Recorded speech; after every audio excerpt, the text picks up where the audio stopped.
Great Britain is hungry for better days ahead, and in this gathering, we have a thrilling opportunity to seize the day.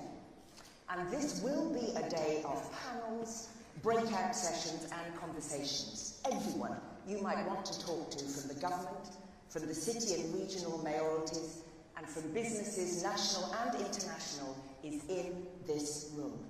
And we thank you all for being here.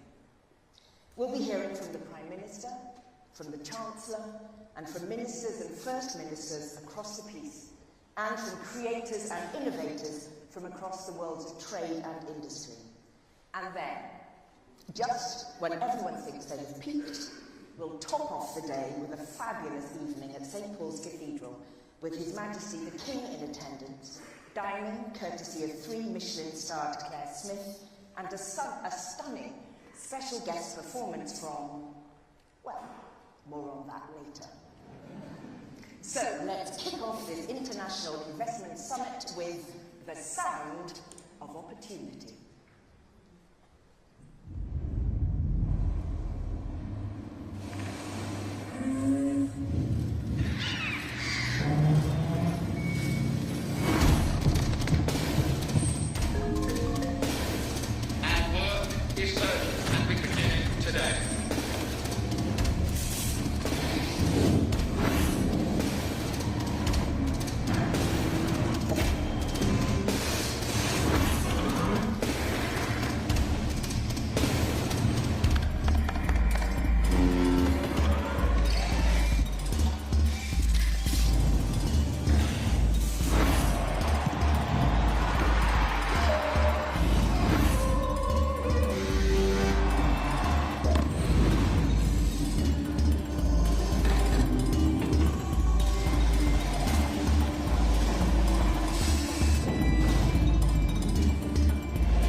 Well, a very good morning and a warm welcome to the UK's 2024 International Investment Summit.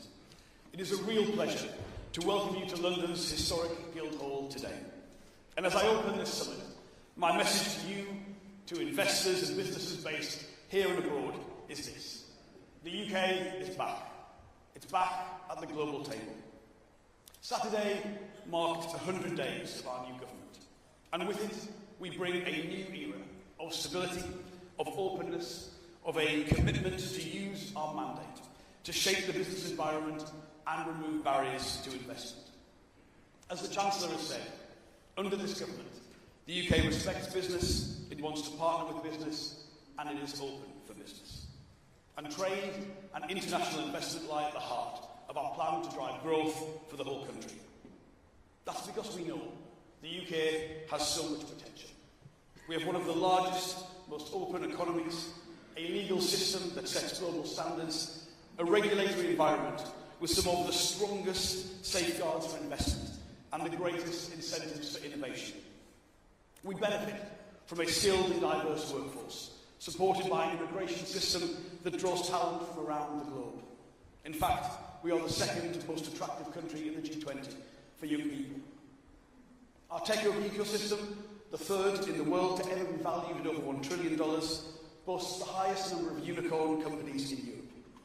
And the new government's plan to build a pro-innovation, pro-wealth creation economy is designed to help businesses and investors alike to take advantage of this and to build on it for the future. And that's why the government's new modern industrial strategy will take that even further. A strategy that promises to be outward-looking and international from the start, drawing on the best of what has been achieved globally. It will build on the UK's strengths to support even more international businesses to thrive in our market. To do this, we are guided by 4 key principles. Building long-term stability, renewing our commitment to free and fair trade, cutting costs for investors, and working in partnership with business and trade unions. Our industrial strategy will create long-term, sustainable, inclusive and secure growth, injecting capital into 8 high productivity, high export, high investment sectors, those in which the UK already claims a significant competitive advantage. Those sectors are financial services, professional and business services, clean energy industries, digital and tech, advanced manufacturing, life sciences, creative industries and defence. Above all else, our industrial strategy will show that we are listening and responding to the needs of business. To that end, it will engage on those more complex issues you've highlighted to us as barriers to investment: skills, data, finance, regulation, energy prices, grid connections, infrastructure and planning. And we'll view every single one of these through the lens of investment promotion, ensuring that our policies are made with business and for business. We want to work with mayors and multinationals, councils and CEOs, devolved administrations and academics to deliver that prosperity through partnership. And you can see that here at this summit, in our announcement of the expanded Office for Investment. It will become the UK's full investment promotion body, with powerful tripartite sponsorship from the Prime Minister, the Chancellor and myself. It will be led by our new Minister for Investment, Poppy Gustafsson, a titan of the tech world who comes into government with a wealth of private sector experience, not least in co-founding Darktrace and turning it into a multi-billion-pound company. And I know she will expertly guide the Office for Investment in providing a seamless journey for our most strategically important international and domestic investors, helping them navigate government and unlock capital. And this offer to investors will include new triage services to support them with planning and skills issues. This will be a partnership with expert planners and skills specialists in the Ministry of Housing and the Department for Education, providing bespoke, practical support to tear down those barriers to investment. The Office for Investment will also work hand in hand with central and local government to turn the industrial strategy and regional growth plans into a clear, commercially attractive pipeline of investment opportunities. We want to pilot a new way of supporting transformational local projects. We want to connect them with specialist support to develop exciting opportunities at the right scale and the right commercial credibility to pull in large-scale investment. Together, these changes will help supercharge investment into our cities and regions, whether that's digital industries in Belfast, life sciences in Cambridge and Liverpool, advanced manufacturing in Wales and Greater Manchester, or financial services in Edinburgh, Leeds, or right here in London, where we want our capital to retain its crown as the top financial centre ahead of New York, Paris and Singapore. Yesterday, we announced a new Industrial Strategy Advisory Council to help spearhead this work, and I am delighted to say it will be led by Claire Barclay. As the trailblazing CEO of Microsoft UK, Claire is perfectly placed to lead the Council's work in bringing leaders together right across business, academia and the trade union movement to drive forward the strategy's implementation. Part of that work is ensuring that our growth-spurring sectors can fully benefit from our upcoming trade strategy, where we're forging a closer relationship with the EU. We want smoother trade and simple processes for doing business, but we're also seeking new growth-spurring trade deals with powerhouse economies across the globe, including the Gulf Cooperation Council and India. Crucially, the delivery of our industrial strategy is not limited to 1 or 2 departments. It is a complete cross-government effort. And it's why our new National Wealth Fund is turbocharging investment into the green technologies of the future. And you'll be hearing more from the Chancellor today about the next big steps we're taking to ensure the National Wealth Fund benefits businesses and communities in every part of the country. It's complemented by the work of the Department for Energy Security and Net Zero. They are ensuring that businesses are the ones leading Britain's charge to becoming a clean energy superpower by 2030. It's also why the Ministry of Housing is overhauling our planning system so that international investment flows into building the next generation of UK infrastructure alongside 1.5 million new homes. Over the course of today, hopefully you'll have the chance to meet some of the Cabinet Ministers delivering on the missions I've spoken about.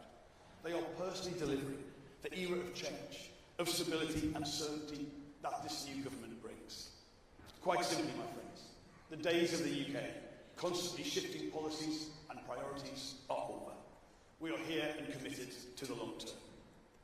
So we really do believe we have a world-beating offer for those who make the UK their investment destination of choice. I hope that resonates in the plenary sessions, the networking events, and the keynote speeches we have planned for you today. I hope you will leave this summit inspired by what you've heard, confident that here in the UK we have a government that wants you to be at the forefront of our new pro-innovation, pro-business, pro-wealth creation economy. And we want you to share in its success. And now, it is my great pleasure to welcome my friend, the Prime Minister, Sir Keir Starmer.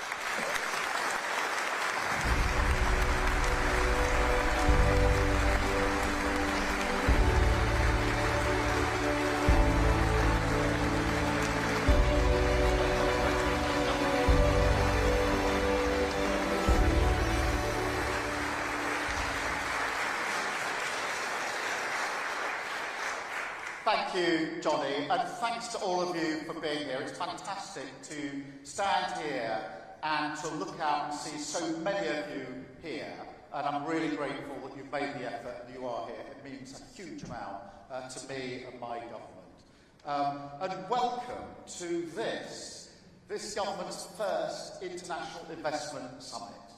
And some of you, I know, have come a very long way to be here. You've flown in a great distance. Some of you will be going straight back out again afterwards. You've made a huge effort to share with us the precious gift of your time, and we're really, really grateful for that. And welcome to the Guildhall, London's ancient town hall. Isn't it a fantastic building? It's really breathtaking, this Guildhall. Not, of course, to be confused with the nearby Guildhall School of Music, where I once pursued a fleeting ambition to play the flute professionally. I kid you not. Complete with then long hair and very, very flared jeans. All photographic evidence has been destroyed, I'm afraid. But today we're pursuing a different ambition, a shared ambition: growth. You have to grow your business, and I have to grow my country. I'll leave it to you to decide if you think voters or shareholders are the more forgiving audience. But without growth, let's just agree, it's a difficult conversation, whoever you're talking to. And that therefore growth is the cause that binds us together, the shared endeavour of prosperity. It's why we've made it the #1 test of this government. And I'm determined to do everything in my power to galvanise growth. Determined for this country to be the highest growing economy in the G7. That is our most important national mission, because it's the only way to deliver the mandate for change that we've won. Growth is higher wages. Growth is a more vibrant high street. Growth is public services back on their feet. It's less poverty, more opportunity, more meals out, more holidays, more precious moments with your family, more cash in your pocket. And of course, for any business, it means a bigger market, higher demand, a more secure and prosperous future. Your effort and enterprise rewarded in profit. But it is much more important even than all that. We live in an age when political fires rage across the world. Conflict, insecurity, a populist mood that rails against the open values so many of us hold dear. Values which, as you know, are so crucial for making business easy to do. And yet at the same time, look around the world.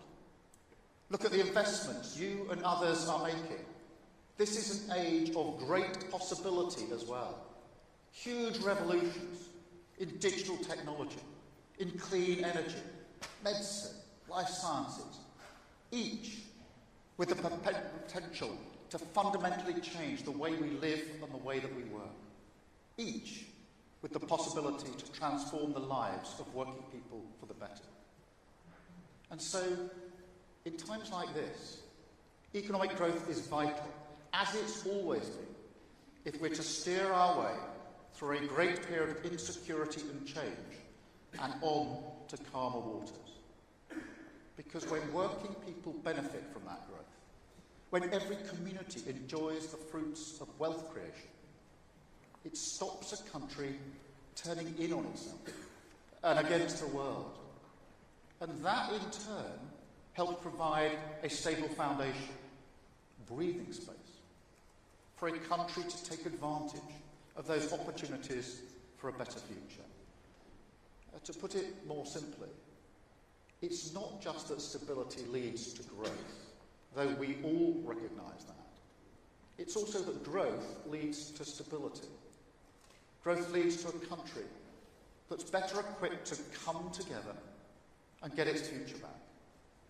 And that's why it's always been so critical to my political project. The key ingredient of that great moderation we became accustomed to before the financial crash, but which, together, in partnership, we now have to earn again. Every one of you here today has been invited for that reason. It's not just that you lead some of the most important businesses in the world. It's also because you're pivotal to this great cause of our times. And the reason we are focusing so much on investment is because the mission of growth in this country in particular demands it. Private sector investment is the way we rebuild our country and pay our way in the world. And make no mistake, this is a great moment to back Britain. This is a great moment to back England, Scotland, Northern Ireland and Wales. We have an amazing education system that produces some of the best talent in the world, the largest tech sector in Europe, leading positions in some of those great industries of the future, artificial intelligence, life sciences, clean energy, the creative industries. We're a country where businesses thrive, small and large alike, clear regulatory frameworks of protection, a legal system that sets high standards around the globe, a location that means we can speak to our colleagues in the Americas or Asia in the same day, a high ranking in the Global Innovation Index every year, our wonderful global language, our world-renowned sport and culture, this great modern city all around us, a heritage steeped in commerce and trade, a set of shared values, centuries long, of being a country that is open for business. You can't put a price on any of this. And we've got our problems, of course we do. As I've said, our public services need urgent care. Our public finances need the tough love of prudence. Challenges we cannot ignore. Because we know, just as every leader here knows, that those early weeks and months are precious. And no matter how many people advise you to ignore it, that you must run towards the fire to put it out, not let it spread further. So we will fix our public services. We will stabilise our economy. And we will do it quickly. Because we don't want any of the problems associated with our inheritance. Misting up the shop window of Britain. Distracting you from all those assets that I just listed. Assets that may feel more intangible, but are more valuable, more enduring, and deeper in the bones of this nation, and which are ready to be unlocked if we take firm and decisive action on policy, which we can and we will, and to give you total confidence that this is the moment to back Britain. Now, let me quickly run through 4 crucial areas in our pitch for Britain. And I know it's kind of CEO heresy to have a list of 4, not 3. So, I apologise. Please indulge me. First, stability. We have a golden opportunity to use our mandate to end the culture of chop and change, the policy churn, the sticking plaster politics that makes it so hard for investors to assess the value of any proposition. Now, you may think, well, every government says that. But the stability that comes with a large majority in our system, that is a unique advantage. And we have the determination, the focus on clear long-term aims, a mission-led mindset that thinks in years, not the days or hours of the news grid, needed to unlock the potential. And don't doubt that. Second, strategy. We're building a more strategic architecture for growth, a way for investors to have a much steadier hand on the tiller. That's why we've announced a new National Wealth Fund and switched on great British energy, which will accelerate investment in clean power and future technologies, like carbon capture and storage, for example, which we backed alongside BP, Equinor and Eni, and which shows the hard-headed approach we will take to industrial policy. A partnership, sharing the risk with the private sector. Ambition, absolutely. But also unsentimental, guided by the market, focused at all times on the real potential for comparative advantage in this country. You know, this is the point I would always make about our modern industrial strategy. In this country, there's been a long, rather arcane political debate about picking winners. Well, we're not in the business of picking individual winners, but we are in the business of building on our strengths, mowing the grass on the pitch, making sure the changing rooms are clear and comfortable, the training ground is good, so that when our businesses compete, they're match fit. That, to put it simply, we give the businesses of this country the best conditions to succeed. And I don't know why that's sometimes controversial in this country. Industrial policy seems fairly commonplace elsewhere in the world, but it is fundamental to the way we see our job on growth and our relationship with a room like this.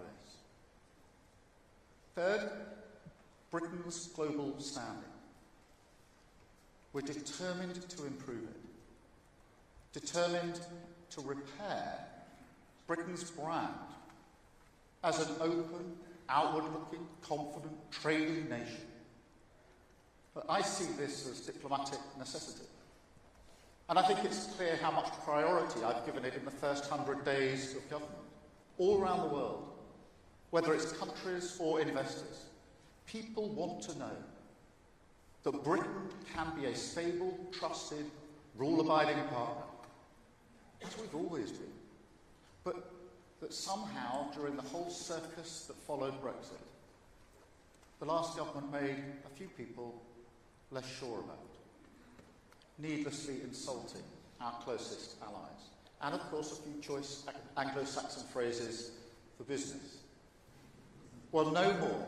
We've turned the page on that decisively, and we will use that reset for growth. Finally, fourth, regulation. Now, I don't see regulation as good or bad. That seems simplistic to me. Some regulation is life-saving. We saw that in recent weeks here. with the report on the tragedy of Grenfell Tower.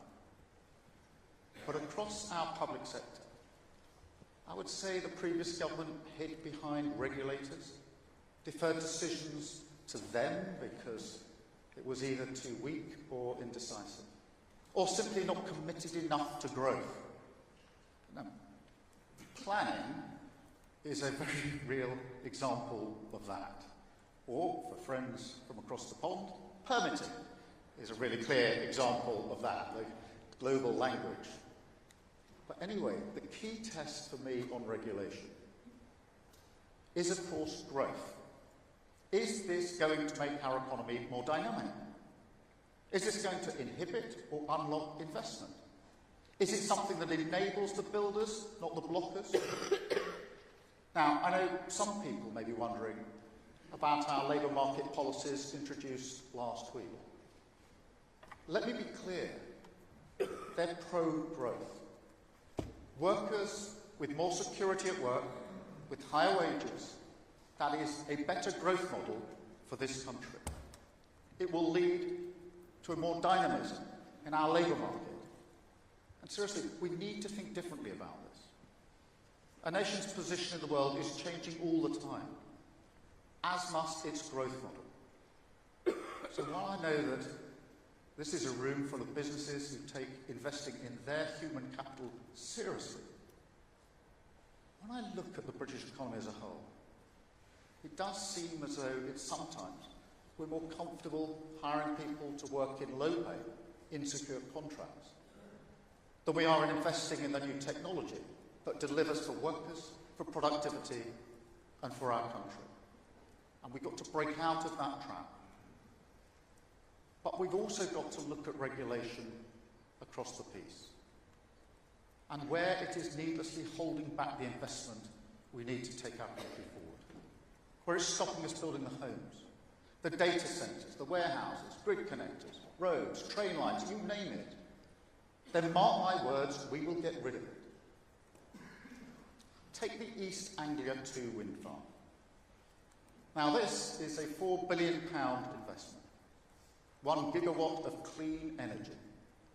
An important project, absolutely.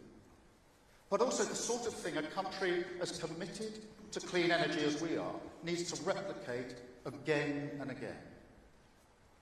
Now, regulators demanded over 4,000 planning documents for that project. Not 4,000 pages, 4,000 documents.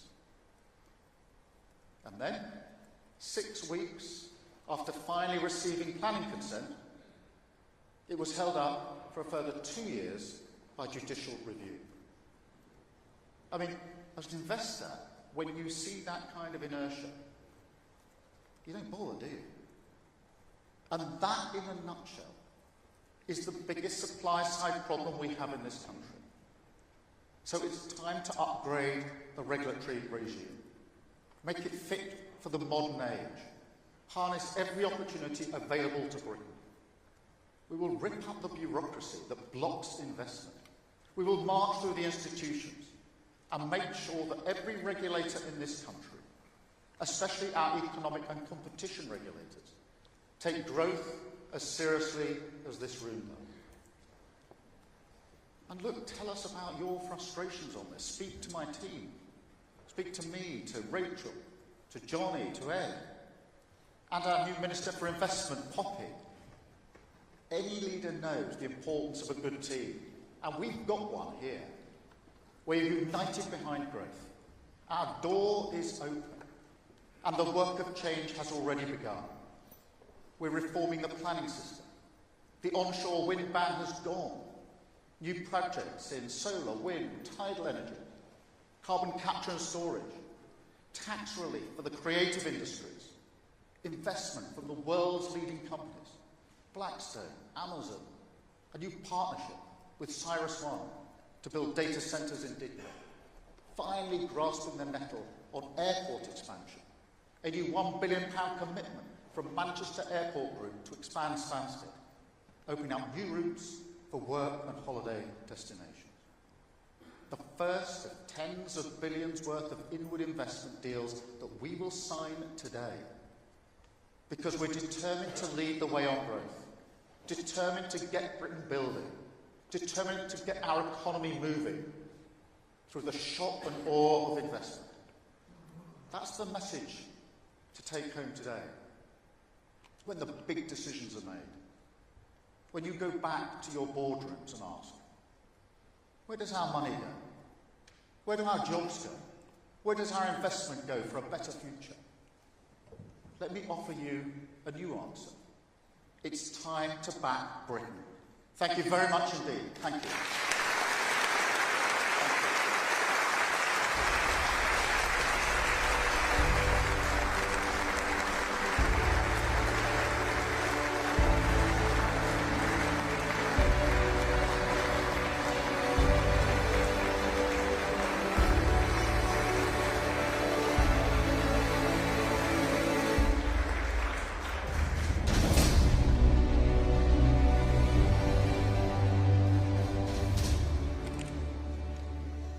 Thank you, Prime Minister.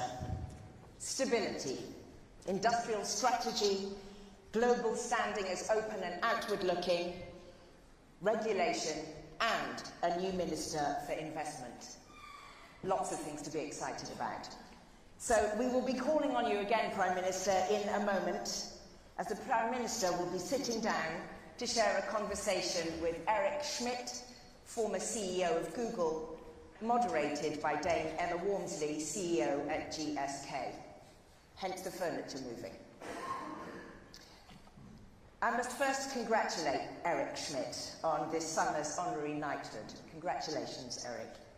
As many of you will know, Eric Schmidt is an accomplished technologist, entrepreneur and philanthropist who is also known for his pivotal role in the growth of Google as its CEO from 2001 to 2011, overseeing its transformation from a small startup to a giant global tech company. What a journey.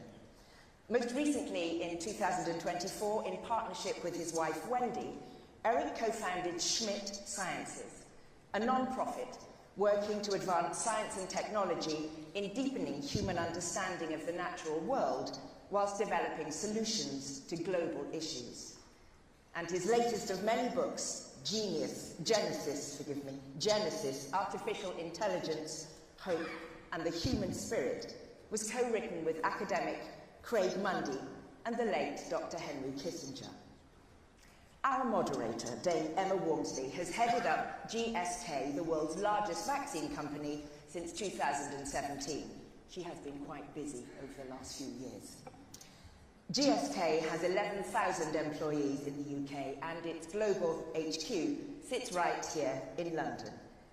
And so in the company of the Prime Minister, we now have the opportunity to hear from leaders from very different fields about a range of topics, from AI to healthcare to investment. Ladies and gentlemen, your panel.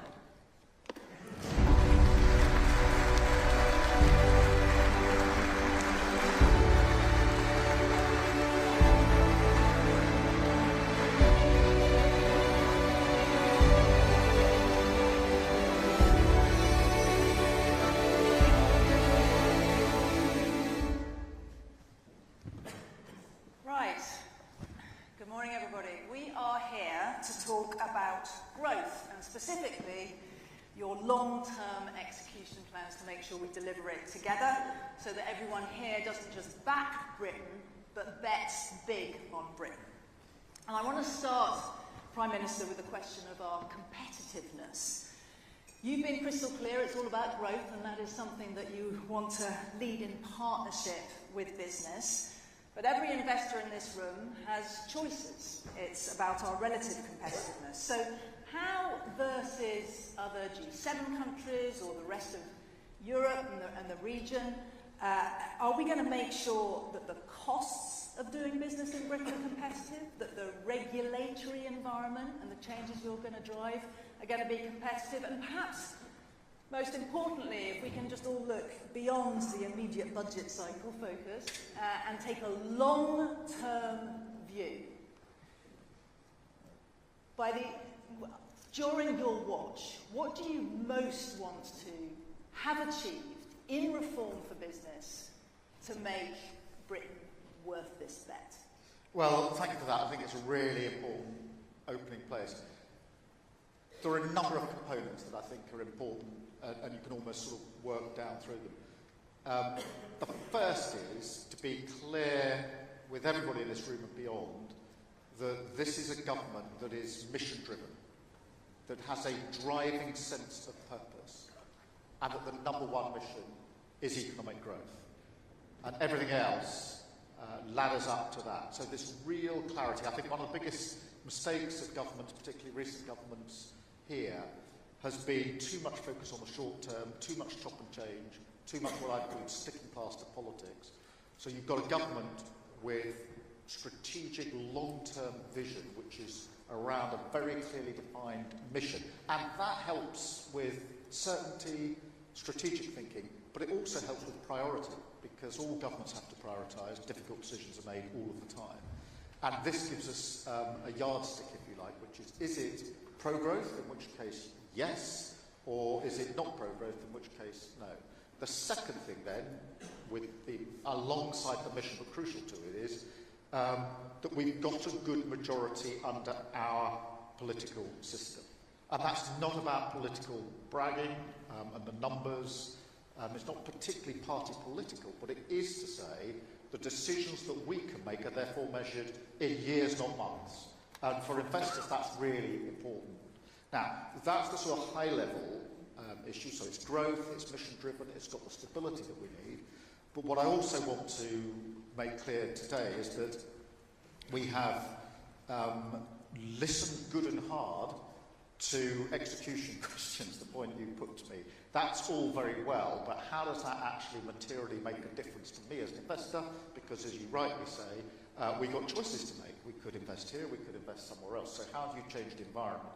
Now, on the positive column, if you like, we've got brilliant assets, brilliant education, brilliant skills, some of the best universities in the world, and real leaders, artificial intelligence, life sciences, you name it. There's all of the assets I just listed in my speech, really strong attributes of the UK. But in the other column, we've got some inhibitors.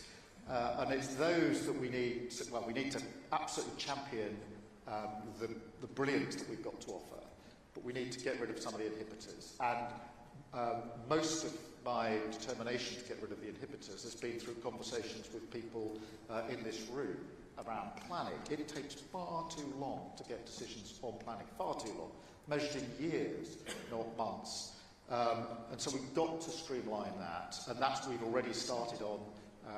On regulation, again, what I was trying to say in my speech, I'm not, as it were, saying all regulation is bad, but the sheer volume that we've got here and the inconsistency with different regulators or bodies pulling in slightly different directions means it's not just the volume of regulation, it's also the fact that there's not even a sort of clear landing path in for investment. That is what we need to strip away. There are other things as well, the grid, the infrastructure, etc.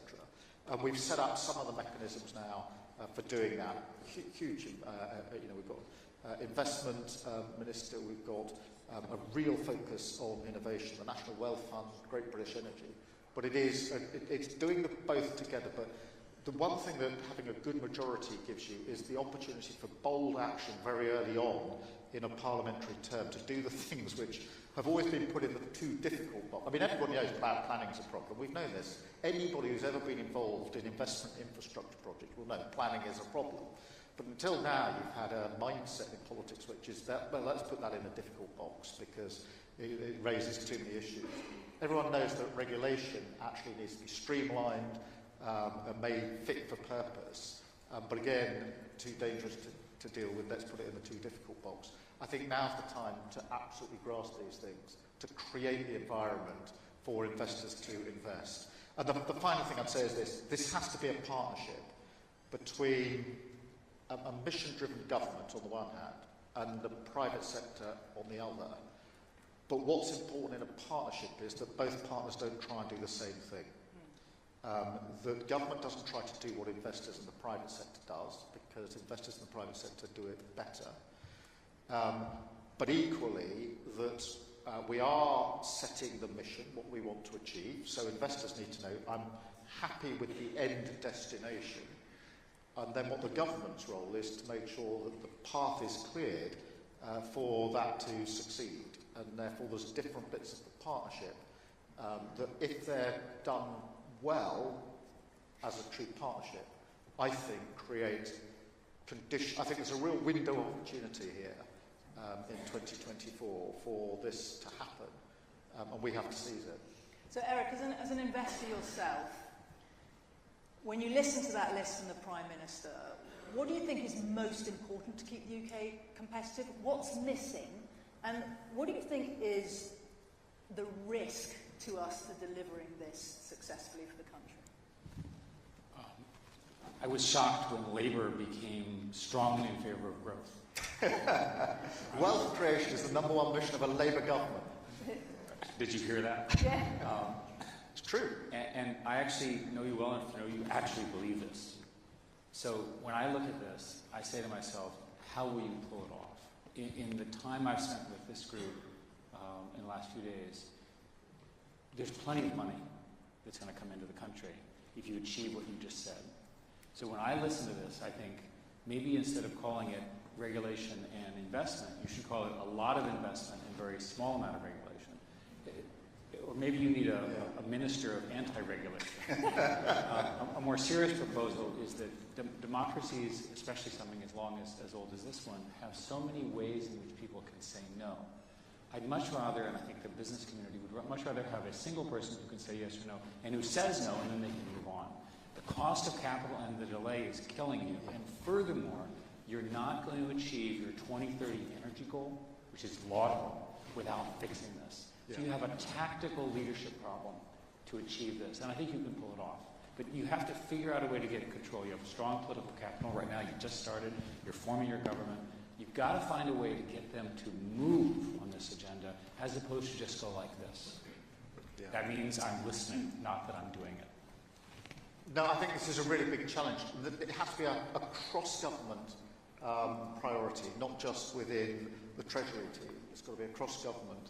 And one of the things we've done is to create mission delivery boards, which doesn't sound like a very interesting concept, but is vital. If you're going to do this, you've got to do it horizontally across all different departments at the same time. And get those silos So out. we are setting up some of the structures that will do this. But in the end, it's a mindset. It's a mindset of, does this promote growth or does it not promote growth, being the most important question we ask ourselves. So can I come to the question of where we sit in the global context? One of the things I often hear is that people like investing in Britain because it can be a source of innovation for the world. We have a great track record of doing that. Another one is because we can be a hub and a bridge internationally. So it's not just about the domestic market. But in a post-Brexit world, how does that actually work? And again, what is the competitive offer for that international connectivity? I think this is a really important point because I think the international reset, or the reset on the international stage, has to come alongside what we're doing on investment. Whichever way people campaigned and voted on Brexit, one of the consequences, to my mind, was that the impression was given that the UK was more interested in sort of turning in on itself, becoming more isolated, and less interested, frankly, in the outside world than we once were. We've always been a champion of the outside world, always been looked to for influence, a sort of pragmatic problem-solving country that very often was able to take a lead because of those key qualities. And that, as I say, this actually isn't an argument about which way we voted or not, but the impression became that there was a lot of chaos after Brexit because actually nobody quite knew where we were going next. And it looked as though we were sort of looking at ourselves. By resetting internationally, which is what I've spent a lot of capital on in the first 101 or 2 days, we can be clear again that we want to play the role we used to play on the international stage, confident, outward-looking, values-driven, abiding by agreements that we make, that matters, and we've got real attributes to go with it. Bridging to partners, whether in Europe or elsewhere across the world, which we can do, and that's why I've spent quite a lot of time trying to rebuild those particular relationships. But also clear that I won't go through everything in the speech that I had in terms of our language, our timelines, and the rule of law, which is hugely important to every investor. If people are going to invest in the UK, when they can invest in other countries, they need to know, as they do know with our legal system, that they can be confident that should become a point of dispute, it will be resolved properly, quickly, and with the highest sort of calibre of judges or adjudicators. And all of that matters on the international scene.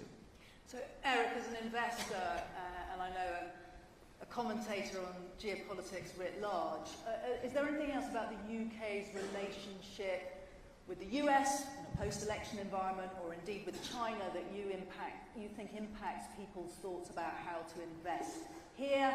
And again, when you look on the global stage, are there any particular fields or industries where you think the UK is particularly well suited to lead? On the second part of your question, the Prime Minister outlined exactly where the leadership is, and it's profound. We can talk about that when we talk about AI. There are many, many reasons to think that you have all of the elements to achieve your vision in the country. On this question of West versus China, the fact of the matter is you're going to become closer to the U.S., and the U.S. is going to become closer than you. We already have this incredible national security collaboration, which is crucial to national security for the world, and certainly for the United States. But the other thing that's happening is that you have much more integration between the universities, research labs, and so forth. Yeah. And people are going back and forth. So one way to think about it is your future is your former colony, the U.S., and maybe Canada and a few others, right, certainly India, rather than China. And I think when people get confused, right, they don't understand how the geopolitics are really going to work. The kind of sort of openness and democratic processes that we'd hope for in China are not going to occur. It's a different system, different strengths, different weaknesses. It's not an enemy, it's a competitor, and it's a tough competitor. Together, the US and the UK should be able to out-innovate and outrun this incredible innovation engine in China if we do it well, and if we do everything that you just talked about. And I think on innovation, on technology, on things like, well, artificial intelligence, we've got a real chance on this if we take the chance now. So let's talk about AI.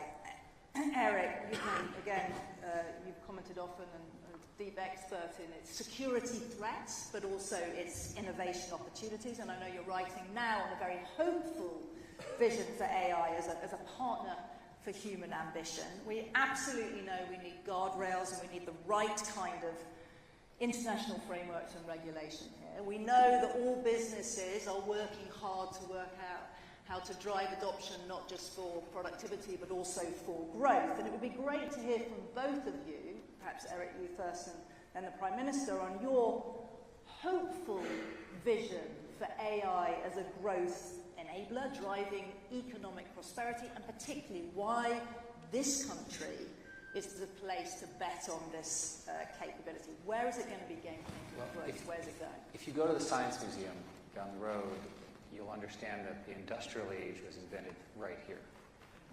And there's every reason to think that artificial intelligence will have the same level of impact. And by the way, it was invented right here too, in particular in King's Cross, which I think is your district. My constituency, yeah. So, good job. And Demis getting the prize, Nobel Prize. Absolutely amazing. After 4 years after inventing something which has changed. But the fact of getting it in such a short period of time is, I mean, as I said to him yesterday, I feel proud, he should. Nobel Prizes and Oscars is another place this country bets above its weight. The creative industries are very strong. So one way to think about it is that you're actually beginning something which will go on for 50 or 100 years that will change society in really profound ways. And my answer, which is the hopeful answer, is that we will work with this alien intelligence, not to scare you, and that intelligence makes us smarter and more effective as humans, and that the world becomes more efficient. I can't prove it, but my opinion is each and every one of us will become at least twice as productive. Frankly, you can give twice as many speeches, you can have twice as many Not laws. sure the audience will You can invent incredible life-saving drugs That's the plan. at twice the speed. I can make stuff up at twice the speed, whatever. But the key thing here is that people who worry about our AI don't understand that it's fundamentally in search of efficiency gains. It's optimized around efficiency, at least in its current form. What's interesting about Britain is, in addition to being the progenitor of all of the diaspora, of all the people who are now being funded with enormous amounts of money without any product, revenue, or hope, is a different story. Nevertheless, all of that has occurred as a starting point from here. And the consequence of all of that is an enormous wave of investment that will benefit each and every industry by making it more efficient, more successful. What happens to humans? Their incomes go up, not down, in this scenario. That's the important point. The UK, a year ago, established the core structure of AI safety and security. And this is an example where the UK system, the British system, has frankly stronger civil servants who are smarter and are more committed to this and who are frankly stable. And as a result, you can sort of work with them. So I think there's every reason that the UK can not only help innovate and build this, but can also help deal with the guardrail issues. Yeah. And there's a reason why we started in the UK first. Prime Minister, anything you want to add on ambitions for AI here? Well, and what Eric said is hugely motivating and inspiring in a sense of what this is capable of achieving and changing. I'm almost said in our lifetime, but actually over the next 5 to 10 years, it's going to be incredible change. I think one of the most important things for a government is the posture. Are we leaning in and seeing this as an opportunity, as I do, or are we sort of leaning out, saying this is rather scary, we better regulate it, which I think will be the wrong approach. Obviously, there's always a question of balance, but what's your primary posture really matters on AI. It is a game changer that has massive potential on productivity and on driving our economy, and we need to run towards it. One of the fields, and I am obviously biased, but seeing Wes in the second row, is that it's going to change everything, is healthcare, which is a great driver of economic prosperity. We know you want to bet really big on life sciences. This country has world-beating data sets with the biobank, with our future health, and we know we're going to unlock safely and in a trustworthy way the data from the NHS as well. But how are you going to set up the right environment to give all the innovators and the growth drivers the chance to harness this data? And Eric, it'd be good to then hear from you on, in public services more broadly, how we build that trust factor. I think let's start with health because it's so important. We are rightly proud of the fact that we have a National Health Service set up by the post-war Labour government, and every year we sort of add a year to our pride in what we set up 70 plus years ago. But the simple truth is now that if all we do is put more money into the health system, the health service as it is, we won't properly improve it. Because the demands are too great, we will be forever putting in extra money, we'll probably run it a bit better, but we won't make it really fit for the future. So the only way to make it fit for the future is to reform it and to reimagine it. And that's where AI and tech are so important to this project, because through AI and tech we can reimagine the health service. It is I mean, I've seen small examples of AI in our health service where it's being used. Scanning for cancer, particularly liver, was an example that I saw for myself, with massively increased chances of getting cancer earlier. But there's much, much more that can be done in relation to that. So this is something that we need to use in health, and we need to think differently in health. I'm not talking about changing the basic principles at free at the point of need and all the rest of it. I'm talking about a different health service that in 70 plus years people can look back at the 2024 Labour government with as much pride as we do at the government in the post-war era. But not just health, I think all public services need reform, and technology, AI are part of that reform. Huge potential, I think, for AI to be a game changer when it comes to the delivery of public services. I'll just say one more thing because I think it's important. Having worked as a civil servant for 5 years in criminal justice, there's always an inhibition in government when it comes to technology and change, a sort of real fear of change. And we need to make sure the culture and mindset is changed as well, because otherwise we will know it's a good thing that will probably make a big difference, but we'll be a bit too inhibited from reaching for it in case somebody is held responsible for something that doesn't go as well as everybody expects. We have to change that culture, because otherwise we risk that technology, AI, is sort of developing all around us, and yet we haven't made it central to government. There's a real opportunity here. Productivity goes up and goes twice. Then imagine what that would do for our public services. Imagine what that will do for our economy. Obviously, we have to bring people with us. It means that people will be doing different and better jobs, not no jobs, but it will really change our ability to take this country forward at some considerable speed.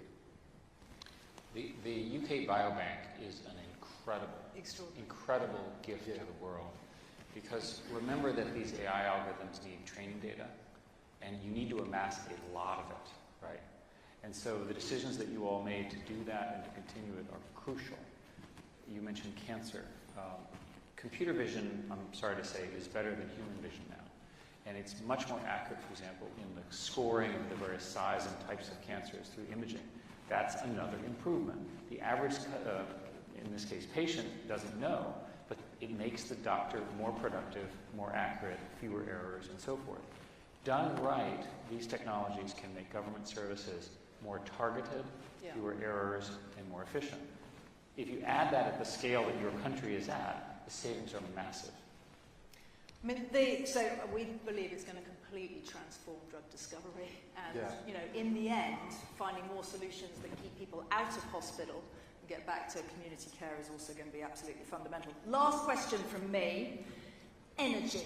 So, this is another major mission for you, Prime Minister: net zero, clean energy, and there are tensions here as well. And you might explain to us all how the energy, the AI solution that seems to consume so much energy is, when we're going to have resolved that contradiction. So it'd be good to hear that. But then, Prime Minister, perhaps we can hear your concluding thoughts. We saw this huge statement of intent of over 20 billion, I think, invested in carbon capture. How far and how fast are you willing to go so that the UK really leads the world in the green transition? And importantly, for everyone in the room, how do you want investors to think about their obligations here and their opportunities? But how can we do it in an energy efficient way? Just briefly, the demand for energy for data centers is massive. We need you to approve the necessary steps to make these data centers in Britain, because your research scientists, your companies, your citizens all need these things. Now, how can I be in favor of green energy and also in favor of using more electric power? Because the more electric power allows us to build new materials, new science, eventually get fusion, which is the ultimate solution to these problems, and so forth. Just an improvement in energy efficiency through new materials in cars and distribution networks and so forth has a huge impact. DeepMind here did a test on data centers where, with a small algorithmic change using their algorithm, which is called reinforcement learning, they improved performance by 15%. If you had a 15% improvement in energy efficiency in the distribution in Britain, think of the amount of additional capital that would free up for further investment. So it's paradoxical. Invest in AI, and as a result, the solutions to the energy transition become apparent much quicker.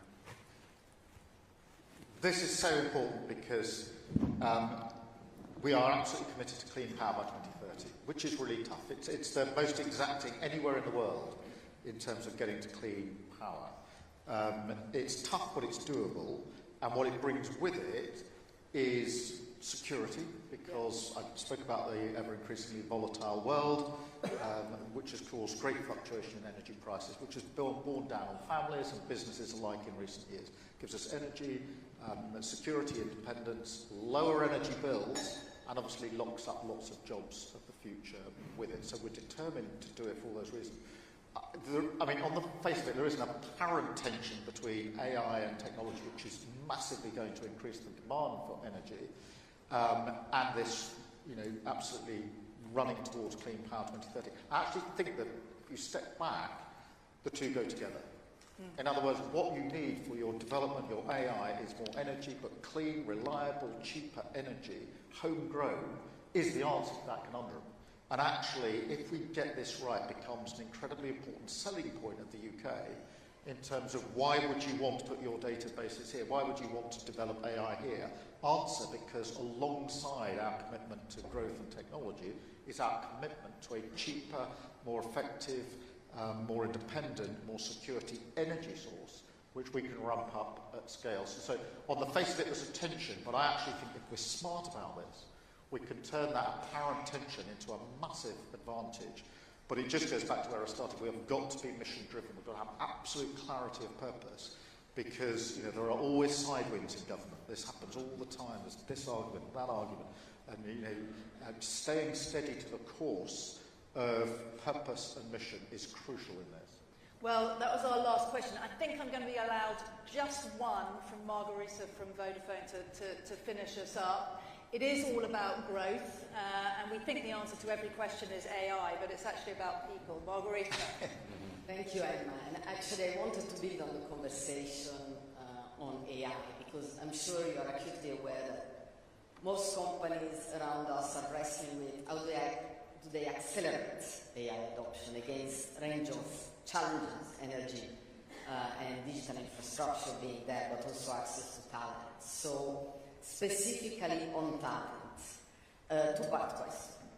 To Eric, when you are not a company that develops AI, how can you actually be attractive for AI talent? And to the Prime Minister, we have just mentioned how the UK starts off in this race in a very good position with strong AI centres of excellence. But it's tough competition, so when you look beyond today, how do you plan to make the various strengths that the UK can put together to sustain leadership on AI talent? Thank you. Well, let me take the second question first, because I think, look, we do start in a very good position at the moment. In the top 3 in the world when it comes to AI, with that prize, Nobel Prize, to Demis is really significant in terms. I mean, not the whole sector here has put us in a fantastic place. Our universities, academic institutions are, world leading. A much overused phrase in politics, but true when it comes to our universities. We need to make sure we've got the right talent here available, and that is also there for business and investors. But we also need a real clear statement of intent. This matters, and for that reason, we're going to go with this rather than allow anyone to sort of relinquish the advantage that we have in the starting position that we're in. So all of those are important, and that matters to us as a government, but I think it matters equally to every business, every investor in the room, because this is going to be a real game changer over the next 5 to 10 years. And we have to be at the front of this race. If we become spectators, others will run past us, and we cannot allow that to happen.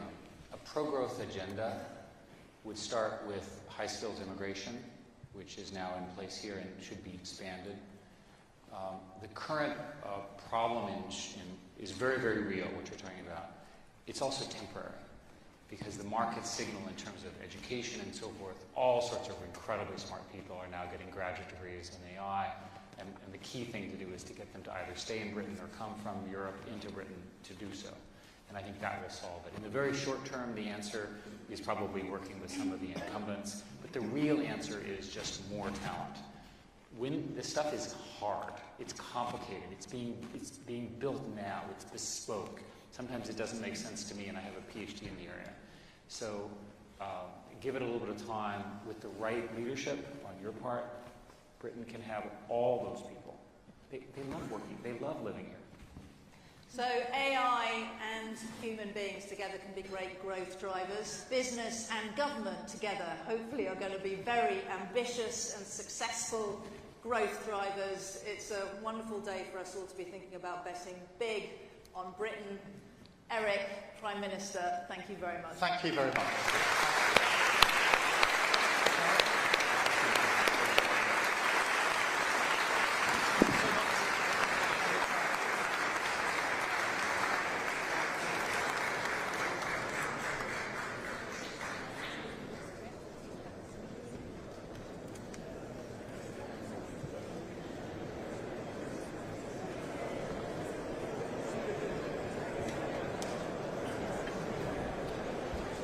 Hello, hello. Yes, I can see everybody moving about. We are now going to have a brief refreshment break, and we will come back promptly, please, at 11:20 for a fantastic panel convened by our Secretary for State for Culture, Media and the Sports.